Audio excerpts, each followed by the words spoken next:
This segment, our guest is Susan Madsen. Susan, can you give us a little bit of your background? Well, I have been a researcher for many years, but about 12 years ago, I really moved my research into the area of women in leadership. I started with this research line of understanding and interviewing high-profile women leaders. My first two books, the one of them I interviewed university presidents who were women, and then the second one I interviewed 10 of the 20 female governors that were alive.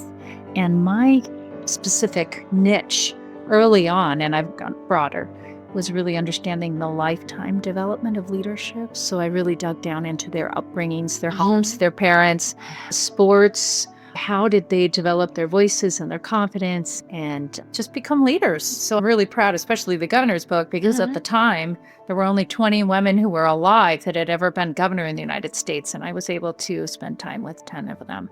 I'm a bit of a change agent. I feel it's very important in our society today to do more research and develop more theory around women in leadership, around things to help us understand how do we raise more girls to be leaders.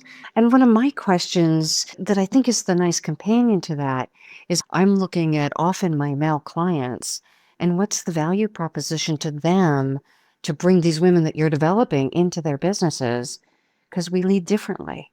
We do lead differently in some ways, but I have to always be careful because when you look at the literature around women and men and the styles of leadership, actually we do a lot more similar things, but we do have some differences, definitely, but not totally different is what I'm saying. But in terms of the business case or the value proposition, actually research has been coming out for the last 10 years, even more, but really strong, I would say in the last 5 or 10 years, on why do we need more women leaders? There's just hundreds and hundreds, if not thousands, of studies that have been looking at various components. The first one really comes more out of the corporate setting, and that is it improves financial performance.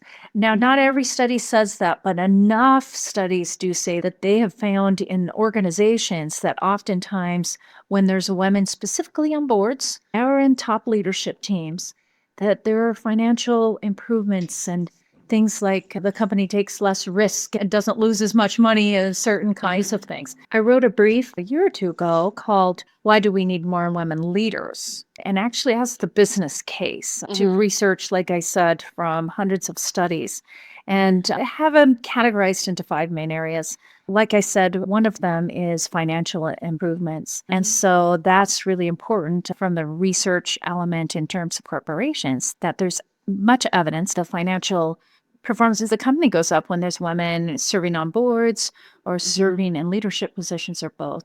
So another thing that many studies have pointed out is that companies improve when there's women on those boards. They tend to have more social responsibility, have more philanthropy in the organization. Another one is really the organizational climate improves. There's more employees in general in the company that are engaged. There's less turnover. Some of the studies have said that. Looking at the diversity of talent is important. I love this one because women really ask different questions.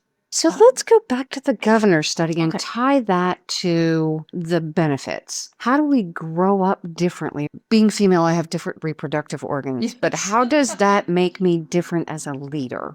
And that's a question I have to answer. What is it about the physiological structure that makes you different? And why does that perspective need to be represented? Oh, just your upbringing, socialization is so different between boys and girls. That starts so early. There's so much research, even in elementary school children. For one quick example that you'll find interesting is in the United States, the K through 12, particularly elementary school, boys are criticized 8 times more than girls. Really? And you think, oh, those poor boys. But what happens is girls are socialized more that they should be quiet.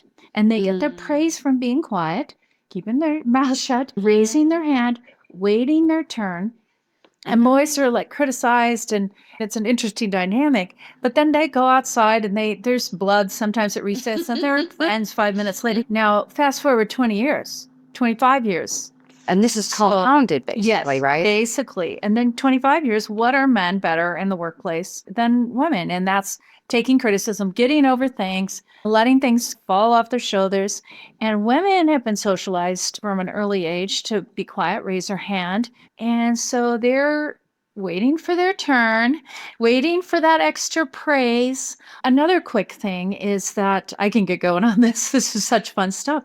Is that even in new STEM research in the United States, the messaging that parents and other influencers give on girls and boys from the young age is very different. 2 points on this. One is that boys typically are given encouragement in words from parents and everybody. Now we're doing this, that they can become.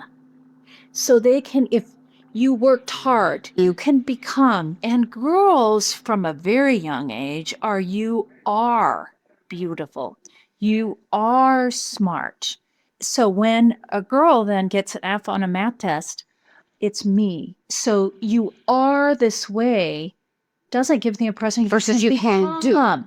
No, it's you exist, you are versus you can become.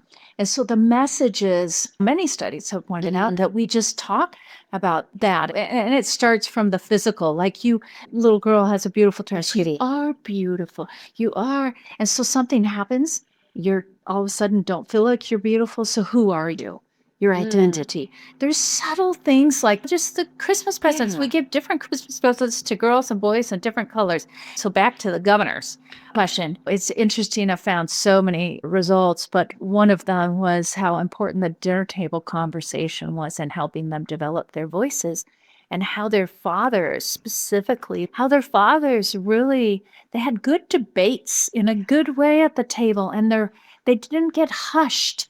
They would talk about a new sidewalk issue coming into the community and the impact of those things. And so they really had ways, these women who became leaders, to develop their voices from a young age, and that continued. My dad was in the military, and I was a math kid, nerdy kid, and we debated. Yeah. And so I was taught early on. But a lot of people aren't. Well, and I wondered why. I mean, I had all of my own issues, so not that there weren't a ton of them, but there were parts that I was able to have a voice in some way. And again, there were other things, but that probably carried through. Well, even more formally, the research that I did says, and I've been a coach for years. I was raised with 6 brothers. I'm an athlete.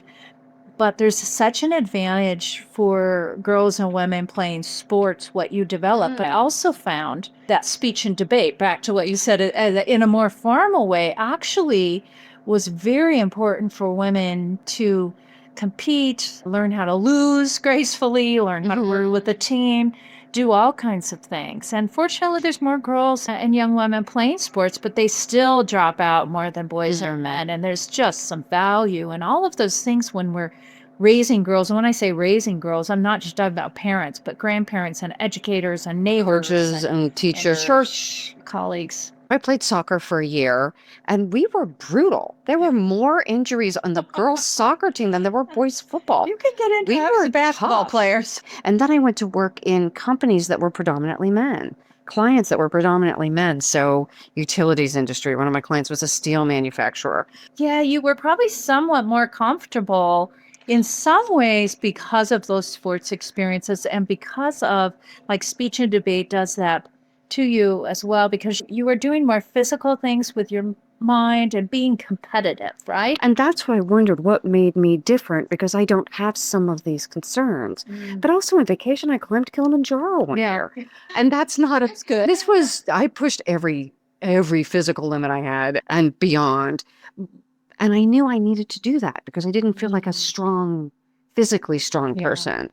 And so I knew that was an area that held me back. So I pushed it. I'll tell you, for mental, physical, emotional well-being and growth, we have to have our girls learn how to take risks. Women are not as good as men taking risks. Some of that comes from genetics and hormones and neurotransmitters and different things. But we can develop those skills. Doing some of those, like girls' camp, let them camp in tents. goodness, Don't put 'em in, they don't want to break their nails. Don't put them in resort. I call it camp or resort camp or something.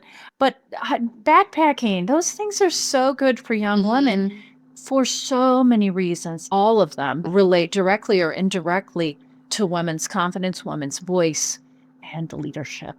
So even things like scouts, the first time I went camping with scouts. Yeah.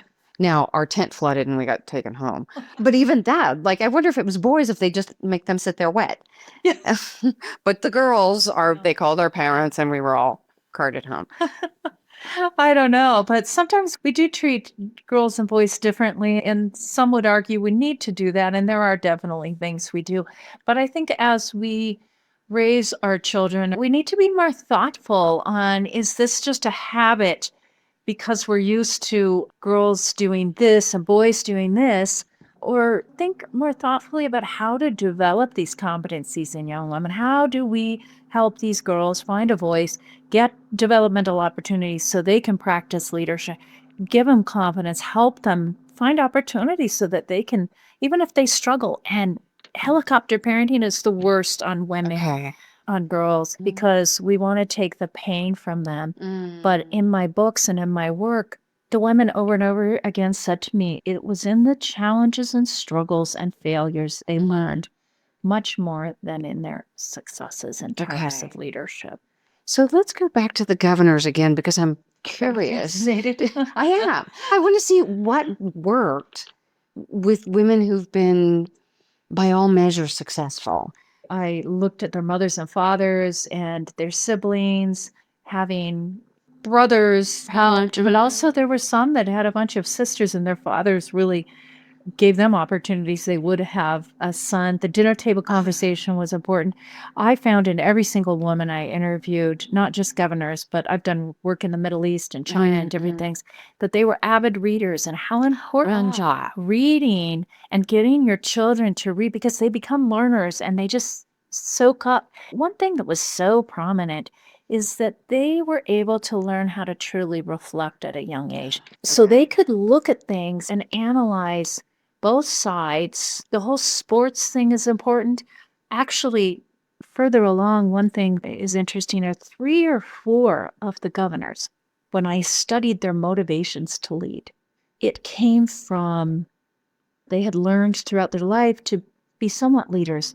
But when they told stories, it came from defending or fighting for their own children, that they got involved in legislation. One, Barbara Roberts, who was the first female governor of Oregon, she pushed through and learned how to lobby through, her son was autistic. Before there was any special education legislation, she had the first that went through, and she found her voice through lobbying a bill for her son and for others in special education. And then she found out she was good at the political process and ended up sticking with it. And it's so interesting to look at women's lives as they're growing up. How can we help girls, but also how can we help unleash the voices of young women and women of any age now to make a difference? Because people in their 40s and 50s like us, I won't tell you in that 40s or 50s, still have time to have a voice and make an impact. So for young girls, reading, reflecting, the dinner table conversation, sports, opportunities to fail. So fast forward now to 40s and 50s, assuming I want to move into a leadership role, or I want to move into a bigger leadership role. What would you advise me now as a mid-career person, maybe even senior career person?